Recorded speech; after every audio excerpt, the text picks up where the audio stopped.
Ya, sudah 1 bulan yang lalu kami ke rumah sakit Timor Leste. Jadi mereka di sana alatnya tidak ada, ya langsung rujuk kami ke Jakarta. Savio lagi belajar dengan kakak dan adik-adiknya di tempat tidur. Lalu dia ini main bulpen, taruh di mulut, langsung dia tenggelam.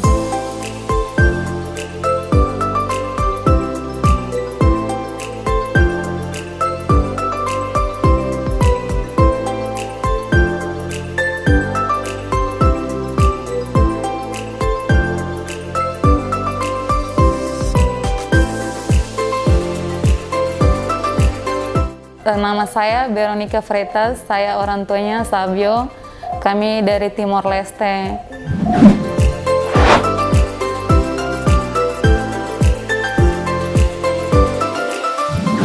Itu Savio sama adik, kakak, mereka belajar di tempat tidur.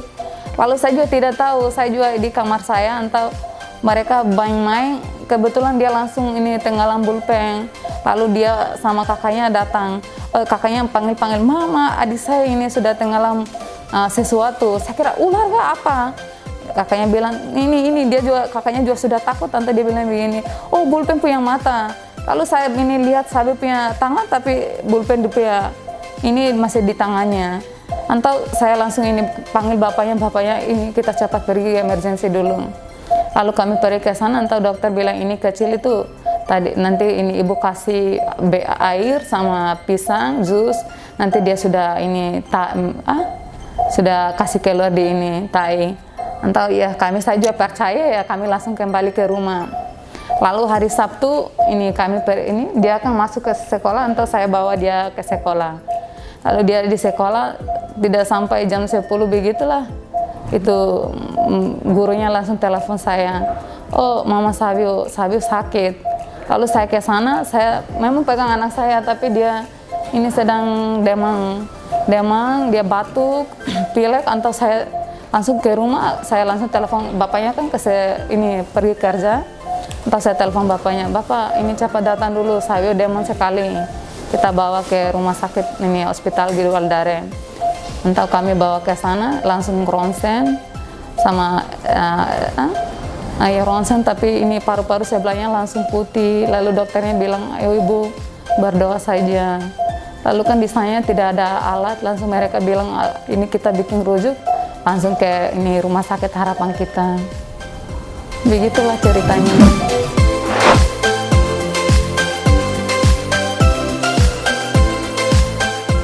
Iya, Savinya iya kondisinya baik, tapi dia lagi ini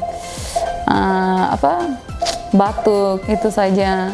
Tadi dokter Rifan bilang tutupan bulpennya sudah diangkat dari ini Savio punya paru-paru. Lalu kami hanya menunggu Savio sembuh, kami ke Timor Leste.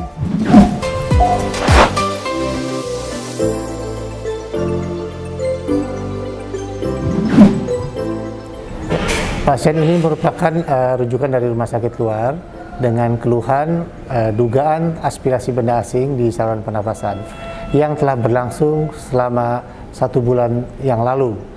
Kondisi saat pasien datang ke RSAB Harapan Kita, anak datang dengan kondisi yang batuk-batuk, nafas yang cepat, dan ada demam. Pada pemeriksaan yang kami lakukan, didapatkan adanya penurunan suara pernapasan di bagian paru sebelah kiri. Dari gambaran ronsen yang tadi dilakukan, ronsen paru, didapatkan bagian paru sebelah kiri radio opak atau putih yang menandakan bahwa udara tidak dapat melewati paru sebelah kiri karena adanya sumbatan oleh benda asing tersebut. Dari gambaran CT scan juga didapatkan hal yang sama, dan juga terjadi penurunan suara pernapasan di sebelah kiri.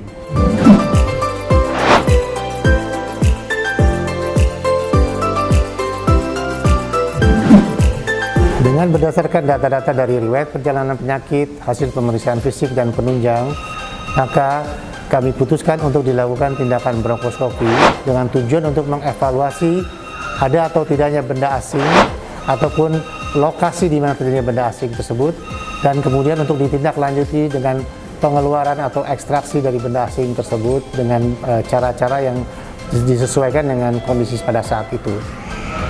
Prosedur bronkoskopi yang kami lakukan beserta ekstraksi benda asing tersebut memakan waktu sekitar 2 jam.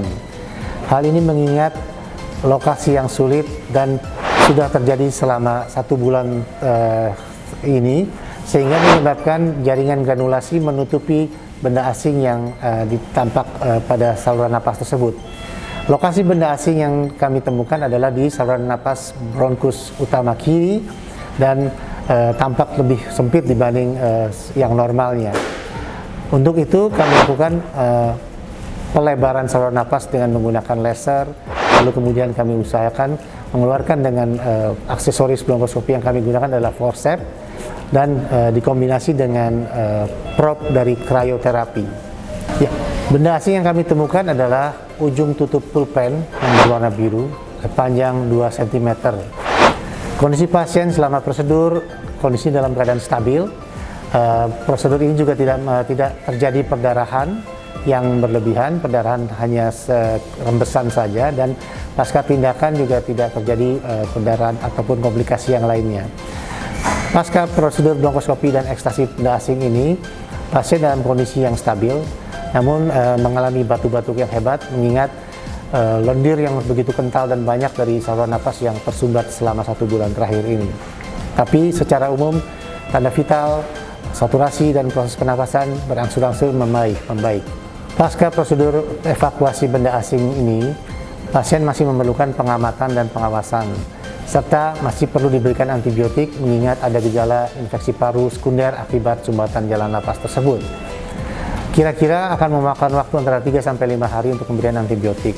Namun juga selama ini kita juga akan lakukan pemantauan apakah ada tanda-tanda obstruksi saluran napas yang berulang ataupun ada infeksi yang belum teratasi.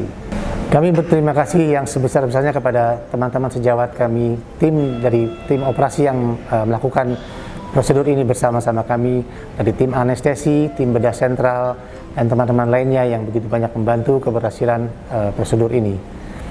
Saya Rifan Fauzi, konsultan respirologi anak RSAB Harapan Kita, Pusat Kesehatan Ibu dan Anak Nasional. Terima kasih. Terima kasih Rumah Sakit RSABH Harapan Kita.